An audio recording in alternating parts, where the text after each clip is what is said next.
अखिलेश यादव जी। अध्यक्ष महोदय, अखिलेश प्लीज। अध्यक्ष महोदय, मैं आपका धन्यवाद देना चाहता हूँ। Please please. अध्यक्ष महोदय, अध्यक्ष महोदय, अध्यक्ष महोदय, अध्यक्ष महोदय, मैं आपका धन्यवाद देना चाहता हूँ। आज मुझे एक बहुत महत्वपूर्ण समय पे मुझे बोलने का मौका मिल रहा है। अध्यक्ष महोदय, मैं अभी भारतीय जनता पार्टी के माननीय सदस्य को भी सुन रहा था, उनके वरिष्ठ सदस्यों को भी और माननीय मंत्री जी को मैंने सुना है, और इस महत्वपूर्ण विषय पर उन्होंने अपनी बात रखी है। समाजवादी पार्टी महिला आरक्षण के पक्ष में है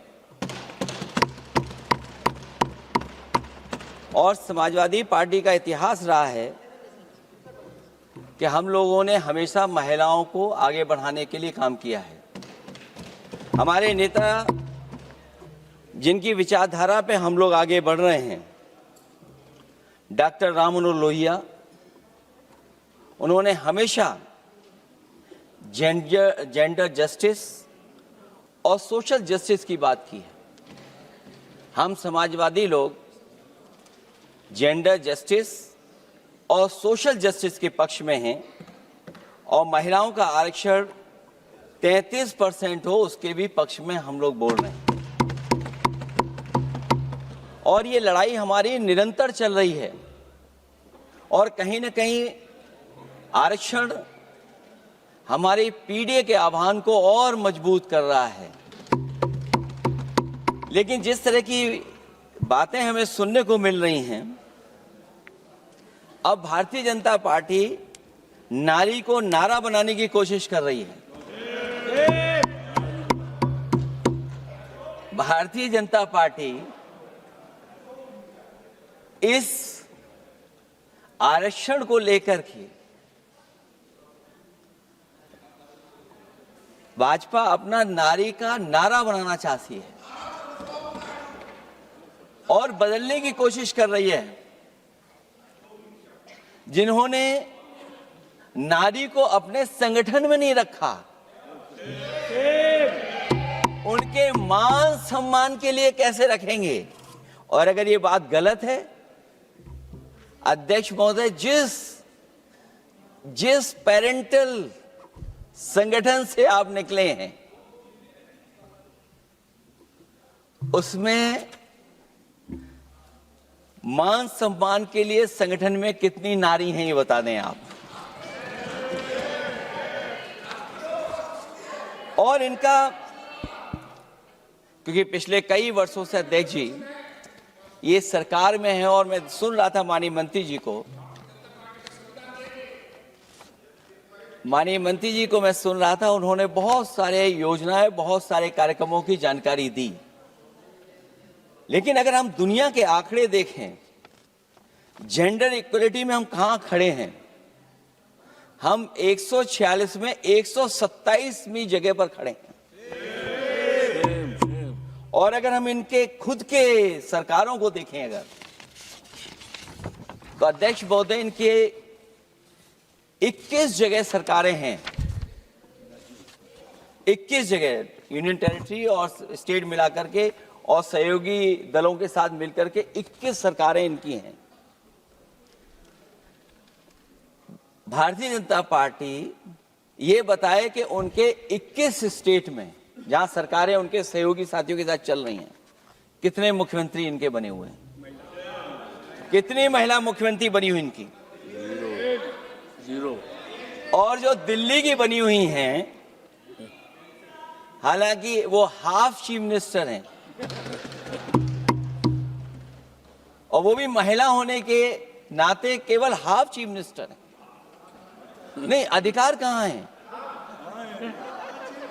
एक चीफ मिनिस्टर के जो अधिकार होते हैं, एक स्टेट के जो अधिकार होते हैं, क्या आपके दिल्ली की मुख्यमंत्री के पास वो अधिकार है? और फिर जो अभी तक जो सबसे बड़ी पार्टी है, जो सबसे बड़ी पार्टी अपने आप को कहते हैं, पूरे देश में जितने भी इनके विधायक चुने गए हैं, आप बताओ आपकी संख्या क्या है? 10% से ऊपर नहीं जा पा रहे हैं आप? क्या 10% से ऊपर हैं आप? और फिर लोकसभा की गिनती में अगर हम देखें तो लोकसभा की गिनती में कितने संख्या में आप हैं? इसलिए अध्यक्ष महोदय, जहां हम ये कहते हैं कि हम महिला आरक्षण के पक्ष में हैं, वहीं कुछ सवाल हमारे भी आपके लिए हैं। मैं उससे पहले याद दिलाना चाहता हूं कि कई बार लोग ये कहते हैं कि समाजवादी पार्टी विरोध करती है। अगर हम अपनी बात कहना चाहें तो डॉक्टर राममनोहर लोहिया, जिनकी विचारधारा पर हमारी समाजवादी पार्टी का आधार है, उनके द्वारा हमेशा महिलाओं को पुरुषों के बराबर की हिस्सेदारी हर क्षेत्र में देने की बात कही गई। और मैं उनको कोट करना चाहता हूं कि संस्कार का आरंभ महिला से होता है। यदि महिला जागृत है तो पूरा समाज जागृत हो जाता है। ये लोहिया ने हमारे जिस विचारधारा पे हम लोग चल रहे हैं वो हम आपको बताना चाहते हैं। जब तक महिलाएं राजनीति में नहीं आएंगी, सामाजिक क्रांति अधूरी रहेगी। लोहिया जी ने निरंतर महिलाओं की राजनीति में महत्वपूर्ण भूमिका पर बल दिया है और समाज में वास्तविक परिवर्तन उनके योगदान से ही आ पाएगा। इसलिए मैं याद दिलाना चाहता हूं अध्यक्ष महोदय, उत्तर प्रदेश में पंचायत में सबसे पहले आरक्षण महिलाओं के लिए लागू करने का काम समाजवादी पार्टी ने किया। तो जहां महिलाओं के पक्ष में है उनके आरक्षण के, वहीं हमारा सवाल यह भी है कि जल्दीबाजी क्यों है? आखिरकार महिला आरक्षण के नाम पर जल्दीबाजी क्यों है भाजपा के अंदर? सच तो यह है कि भाजपा जनगणना को टालना चाहती है, और जनगणना को टालने का मतलब है कि जाति जनगणना को टालना चाहते हैं। और जाति जनगणना इसलिए टालना चाहते हैं क्योंकि वो आरक्षण का सवाल उठेगा। जो भाजपा उनके संगी साथी कभी भी देना नहीं चाहते हैं आरक्षण। भाजपा को ये भी अच्छी तरह याद है कि पीडीए में ए का मतलब आधी आबादी है, मतलब महिलाएं भी पूरी की पूरी उसमें गिनती में आती। एक बड़ा चुनावी सच ये भी है कि भाजपा की चुनावी घपलेबाजी अब पूरी तरह से भंडाफोड़ हो गई है। जो एसआईआर आप लेकर के आए थे अध्यक्ष महोदय, उत्तर प्रदेश में हम लोगों ने बड़े करीब से देखा एसआईआर। वो कहने को तो एसआईआर था, लेकिन सच्चाई में वो एनआरसी का रूप था। और एसआईआर के मामले में जिस तरीके से वोट काटने का काम शुरू हुआ, मैं बधाई देना चाहता हूं अपने पीडीए प्रहारी और संगठन के लोगों को जिन्होंने वोट बचा लिया। जब पहली गिनती में हम लोग बचाने में कामयाब हो गए तो अध्यक्ष महोदय, भारतीय जनता पार्टी फॉर्म 7 को लेकर के आई और फॉर्म 7 उन्होंने ऐसे बांटना शुरू किया, उस घपले को भी हम लोगों ने पकड़ लिया। और जब उस घपले को पकड़ा तो पता लगा फॉर्म 7 बंद हो गया उत्तर प्रदेश में। फॉर्म 7 से कोई वोट काटा नहीं गया। अध्यक्ष महोदय, जो फॉर्म 7 काटने के लिए जिससे दस्तखत कराए थे भारतीय जनता पार्टी ने, उस व्यक्ति को दस्तखत करना भी नहीं आता है। अध्यक्ष महोदय, जो एसआईआर के बहाने फॉर्म 7 लेकर के आए थे, जो फॉर्म 7 दस्तखत करा करके वोट काटे जा रहे थे उत्तर प्रदेश में, जब पकड़ा गया, हम लोगों को जानकारी मिली, हम लोगों ने उसको प्रेस के सामने लेकर के आए और चुनाव आयोग को शिकायत की। फॉर्म 7 से वोट कटना रुक गया, लेकिन अभी भी उस पर कोई कार्रवाई नहीं की जिसने उसके नकली दस्तखत कराए थे। अध्यक्ष महोदय, इससे तो लगता है कि पूरा का पूरी व्यवस्था जुड़ी हुई है भारतीय जनता पार्टी से। और धीरे धीरे जो भारतीय जनता पार्टी की सरकार चली है, हेरा फेरी हम लोग पकड़ लिए, भाजपा की कलई खुल गई और उसके समर्थक और वोटरों का आकार पड़ने लगा। जब तब भाजपा निराशा के इस दौर में उभरने के लिए बिल लेकर के आ रही है। ये भारतीय जनता पार्टी का जो वोट कम हो रहा है, असली लक्ष्य अध्यक्ष महोदय वोट है, सत्ता में रहना है, इसलिए आरक्षण को लेकर के आए हैं। भाजपा की यही राजनीतिक चाल रहती है। जब पुराने लोग ये समझ जाते हैं कि भाजपा किसी की सगी नहीं है, तो हर बार भाजपा कुछ नए लोगों को अपने लुभाने जुमलों में फंसाती है। इस बार भाजपा महिलाओं को लेकर ये पुरानी चाल चल रही है, लेकिन सफल नहीं होगी, क्योंकि सबसे ज्यादा दुखी तो महिलाएं ही हैं। भाजपा की कमीशन खोरी और चंदा वसूली की वजह से जो महंगाई बढ़ी है, उससे उनकी रसोई सूनी हो गई है। रही सही कसर सिलेंडर की, बेतहाशा बढ़ती कीमतों ने पूरा कर दिया है। ये अध्यक्ष महोदय मैं इसलिए कह रहा था कि माननीय मंत्री सिलेंडर की याद दिला रहे थे। उन्होंने इज्जत घर को भी याद दिलाया, जिसको कभी प्रधानमंत्री जी ने कहा कि ये इज्जत घर होंगे। गांव गोद लिए गए, जाकर के सरकार देखे उन गांव को अनाथ अगर किसी ने छोड़ा है तो भारतीय जनता पार्टी ने छोड़ा है। हर महिला अपने बच्चों को पढ़ाना चाहती है, लेकिन भाजपा की शिक्षा विरोधी सोच तो सरकारी स्कूल तक बंद करवा दे रही है। महिलाओं का दर्द क्या होता है, ये मेरठ के दुकानदारों के परिवार की महिलाओं की आंखों में आए आंसू भी बयां कर रहे हैं, और नोएडा की मजदूर और मेड के गले बयान भी कर रहे हैं। क्योंकि जब हम बहस महिला आरक्षण पे कर रहे हैं, तो हमें याद रखना चाहिए कि हमारे बिल्कुल बगल में 40,000 से ज्यादा लोग सड़कों पे मजदूर, महिलाएं सड़कों पर हैं, जहां से प्रभु श्री राम जो कभी हम लोगों ने स्क्रीन पे देखा था, वो चुन करके आए थे। वहां पर महिलाएं धरने पर बैठी हैं, और अगर ये धरने पर इसलिए बैठी हैं क्योंकि उनको न्याय नहीं मिल रहा है। भारतीय जनता पार्टी की सरकार की वजह से उनके घर उजड़ रहे हैं। महिलाएं रो रो करके न्याय मांग रही हैं। तो मैं कहना चाहता हूं अध्यक्ष महोदय सरकार से कि अगर ये बिल इतना ही सही है, तो इसे मेरठ नोएडा की पारिवारिक और कामगार महिलाओं के बीच बैठकर घोषित किया जाए कि उनके लिए इसमें क्या क्या होने जा रहा है। हम महिला आरक्षण के साथ हैं, पर उस भाजपाई चालबाजी के खिलाफ हैं, जो एक साजिश के तहत की जा रही है। भाजपाई और उनके संगी साथी देश की सबसे बड़ी आबादी के वर्ग, मतलब पिछड़े वर्ग की महिलाओं के बारे में चुप्पी साधे बैठे हैं। ये बात अध्यक्ष जी समझ में नहीं आ रहा है, क्योंकि जब हम लोग प्रधानमंत्री जी को सुनते थे तो वो ये कहते थे कि हम पिछड़े वर्ग से आते हैं, हम आप जैसे ही हैं, पिछड़े हैं। लेकिन जब आरक्षण की बात हो रही है तो पिछड़ों की संख्या इसमें कितनी है, हमें उम्मीद है कि सरकार इस पर जरूर बात अपनी रखेगी। ये संशोधन के नाम पर जो जल्दीबाजी दिखा रहे हैं, दरअसल उसके पीछे भाजपाइयों की मंशा है कि जनगणना न करनी पड़े, क्योंकि अगर जनगणना करनी पड़ेगी तो जातिवार आंकड़े भी देने पड़ेंगे और जातिवार आरक्षण भी। ये भाजपा का एक बहुत बड़ा षड्यंत्र है, जिसमें जनगणना आधारित प्रसीमन को नकार कर पिछड़ों का अधिकार लूटा जा रहा है। ये लोकतंत्र के खिलाफ खुफिया लोगों की गुप्त योजना है, जो अब तक स्वीकार नहीं, जब तक प्रक्रिया के साथ हम लोग स्वीकार कभी नहीं कर सकते, जब तक इसका लागू करने का तरीका ठीक ना हो।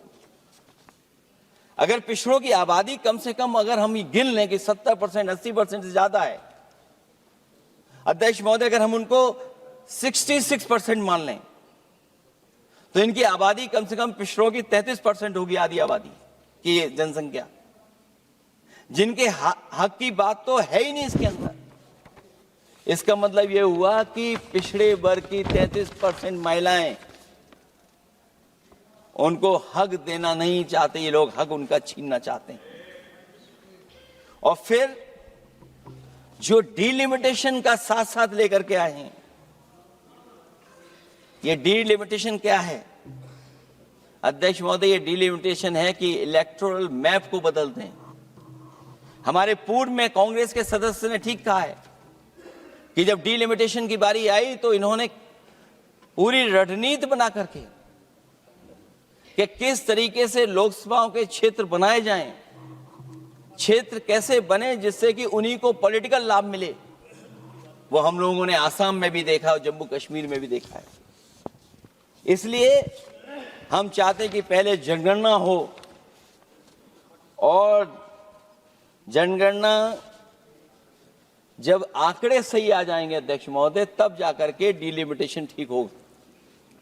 और अगर आंकड़े ही ठीक नहीं हैं तो फिर आरक्षण कैसे ठीक होगा? क्योंकि आरक्षण का आधार ही हमारा जनसंख्या पर है। कहीं ऐसा तो नहीं कि आधी आबादी में ये मुस्लिम को भी ना गिनते हो, मुस्लिम महिलाओं को। इसलिए हमारी मांग होगी कि आधी आबादी में पिछड़े और मुस्लिम महिलाओं को भी जोड़ करके इस आरक्षण को पूरा किया जाए। एक जो हमें आशंका है कि जब आरक्षण होगा और डिलिमिटेशन होगा और जब संख्या बढ़ेगी तो उत्तर प्रदेश की संख्या विधानसभा की 500 से ऊपर होने जा रही है। और अगर 500 से ज्यादा होने जा रही है तो उसमें सरकार क्या विचार कर रही है? कहीं कोई ऐसा षड्यंत्र तो नहीं है जो हम महिला आरक्षण के बहाने उस षड्यंत्र को छिपा करके आगे बढ़ रहे हों? क्योंकि उत्तर प्रदेश में 120 सीटें तो लोकसभा की होने जा रही हैं और विधानसभा की सीटें तो अगर 600 हो रही हैं, अगर 600 हो रही हैं तो कहीं ऐसा तो नहीं अध्यक्ष महोदय उसमें भी कोई साजिश षड्यंत्र हो? जो षड्यंत्र हम लोगों को समझ में नहीं आ रहा हो। और अगर षड्यंत्र रहेगा तो जैसे अयोध्या हारे आप, एक बार फिर उत्तर प्रदेश आप हार जाएंगे। और 33% सीटें कौन सी होंगी? आप अगर सीट रिजर्व कर देंगे, कॉन्स्टिट्यूंसी रिजर्व हो जाएगी, तो अध्यक्ष महोदय ये महिलाओं के बीच ही कंपटीशन करा देंगे। अगर कॉन्स्टिट्यूंसी रिजर्व होंगी तो अध्यक्ष महोदय महिलाओं के बीच ही कंपटीशन हो जाएगा। क्योंकि वो अध्यक्ष महोदय वो माननीय सदस्य कह रहे हैं कि वो तो होना चाहिए। वो सास बहू वाली तो हार गई हैं आपकी।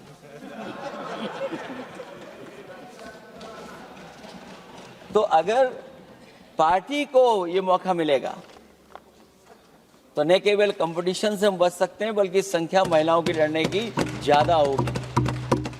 ये महिलाओं को ज्यादा नहीं लड़ने देना चाहते हैं चुनाव, इसलिए कॉन्स्टिट्यूंसीज को रिजर्व कर रहे हैं।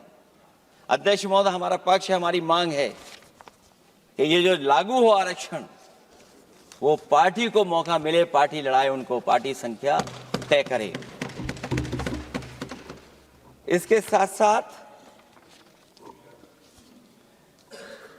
जो रोटेशन वाला है इशू, स्वाभाविक है कि जब हम एक क्षेत्र से लड़ते हैं अध्यक्ष महोदय तो एक भावनात्मक अटैचमेंट बनता है वोटरों के बीच में। और अगर ये रोटेशन का मामला होगा तो अध्यक्ष महोदय कोई भी अपने क्षेत्र में बहुत ज्यादा भावनात्मक लगाव नहीं रखेगा क्षेत्र की जनता से। तो अगला क्षेत्र की सोचने लगेगा कि अगला क्षेत्र हमारा क्या होगा। इसलिए हम इसके भी खिलाफ है अध्यक्ष महोदय कि रोटेशन नहीं हो। हम रोटेशन की प्रणाली के खिलाफ हैं, इसके पक्ष में हम लोग नहीं हो सकते।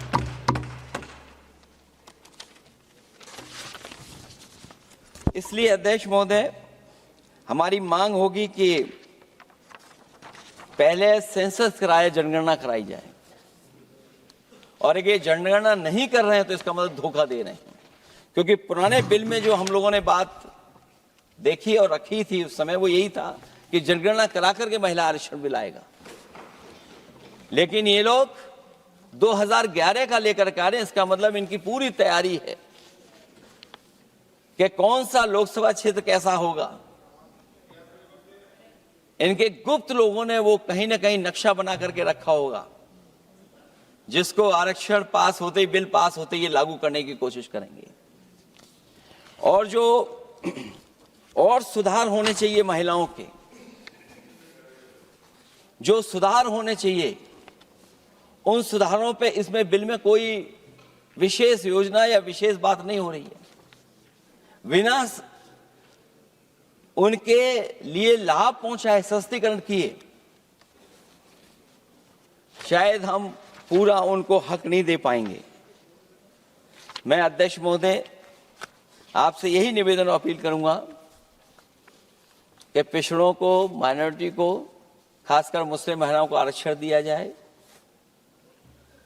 जो सेंसस से ये दूर भाग रहे हैं, वो इसीलिए भाग रहे हैं क्योंकि जाति जनगणना की मांग उठेगी, और अगर जाति जनगणना की बात उठेगी तो आरक्षण की बात और उठेगी। हमें उम्मीद है कि हम लोगों की बात मान करके सरकार उस पर विचार जरूर करेगी। जब हम आरक्षण देना चाहते हैं तो बिना पिछड़ा, बिना मुसलमानों के शायद हमारा जो लक्ष्य है महिला आरक्षण का, वो पूरा नहीं होगा। इन्हीं शब्दों के साथ आप सबका बहुत बहुत धन्यवाद।